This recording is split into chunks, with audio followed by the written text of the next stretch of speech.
няколко месеца, ще почна отзад напред, Стефан се върна с златен медал от Европейското първенство за юноши. Викторио за момчета, да.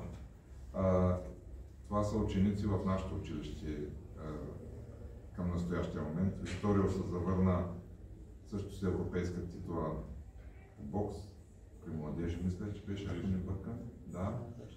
А Джан Зарков е трети при мъжете по вдигане на тежести Европейското първенство, което беше в София.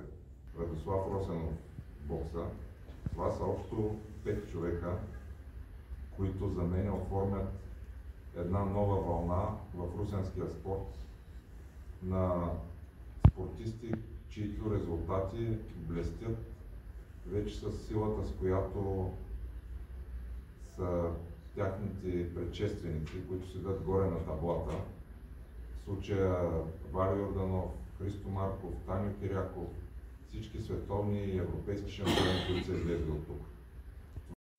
Също тяхните снимки ще бъдат и в общежитието, където той, Стефан и Джан Зарков са там.